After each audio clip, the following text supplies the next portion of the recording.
Hello అండి, welcome to మా ఇంటి రుచి మనపై కిచెన్. ఇవాళ మనము సోయాకుతో కర్రీ చేసుకుందాము.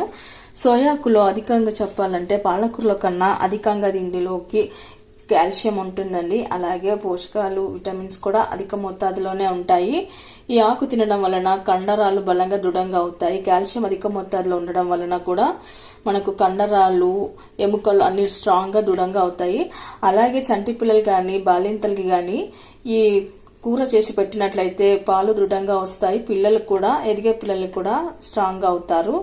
అయితే ముందుగా ఇప్పుడు మనము సోయాకును బాగా క్లీన్ చేసి కడిగి కట్ చేసి పెట్టుకుందాము. ఇప్పుడు సోయా కర్రీ చేసుకోవడానికి ఇందులోకి కొద్దిగా కందిపప్పు వేసుకొని చేసుకోవాలండి. అందుకోసం నేను ఇక్కడ సగం కప్పు వరకు అయితే కందిపప్పు తీసుకున్నాను. దీన్ని కూడా కడిగి మనము ఒక 15 మినిట్స్ వరకు 15 నిమిషాల పాటు నానేస్తే సరిపోతుంది. ఇలా 2 సార్లు బాగా పప్పును కడిగి పెట్టుకున్న తర్వాత పప్పు మునిగే వరకు మనము నీళ్ళు వేసుకుని పెట్టుకోవాలి. సోయాకును బాగా క్లీన్ చేసి కడిగి కట్ చేసి పెట్టుకున్న తర్వాత ఇలా ఒక జాలి గంపలు అయితే పెట్టుకోవాలండి.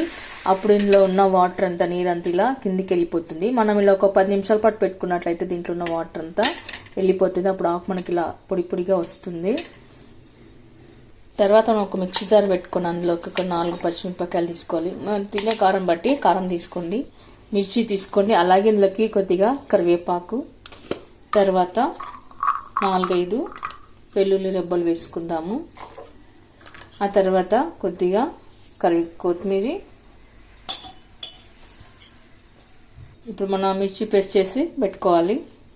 తర్వాత మనం ఈ మిర్చి పేస్ట్ అంతా ఒక కప్పులోకి అయితే తీసుకొని పెట్టుకుందాము.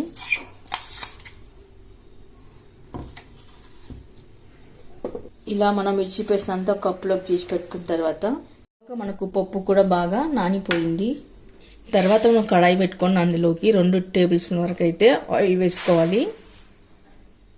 ఆయిల్ హీట్ అయిన తర్వాత ఆవాలు, జీలకర్ర, మినపగుళ్ళు వేసుకోవాలి.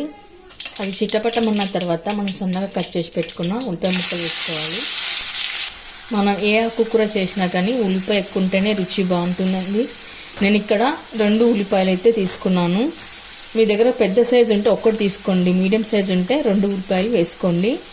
ఇలా సన్నగా కట్ చేసుకొని వేసుకున్నట్టే బాగుంటుంది. ఇప్పుడు ఉల్లిపాయలు పచ్చివాసన పోయే వరకు మనం కొద్దిగా కలర్ మారే వరకు కలుపుకొని పెట్టుకోవాలి. తర్వాత ఇలా కొద్దిగా పసుపు, ఉప్పు వేసుకున్నాక ఒకసారి కలుపుకొని పెట్టుకుందాము.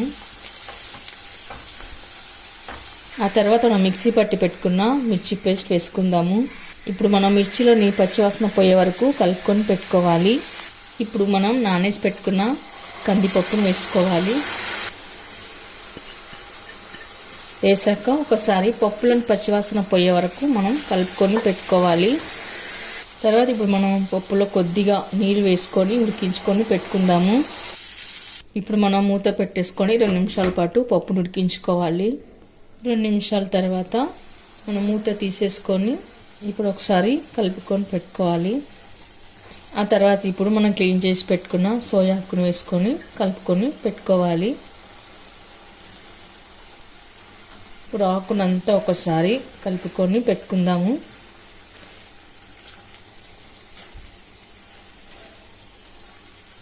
ఇలాంతా మనం కలిపి పెట్టుకున్న తర్వాత ఇప్పుడు కొద్దిగా నీళ్ళు వేసుకోవాలండి. మరి కాస్త నీళ్ళు వేసుకొని ఆకుని ఉడికించుకోవాలి. తర్వాత 2 నిమిషాల పాటు మనం ఆకుని ఉడికించుకుందాము.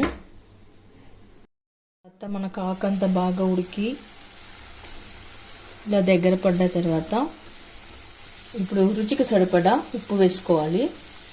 తర్వాత ఇప్పుడు ఒకసారి కలుపుకొని పెట్టుకుందాము.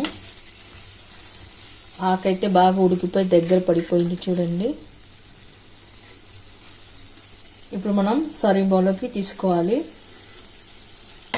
ఓకే అండి, చూసాక గుమ్మగుమ్మలాడే సొరకాయ కూర.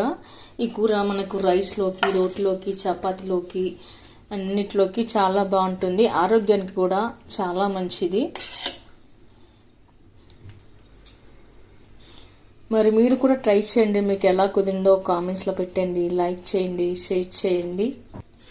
మరిన్ని వీడియోల కోసం మన ఛానల్ని తప్పకుండా సబ్స్క్రైబ్ చేయండి. Thank you for watching.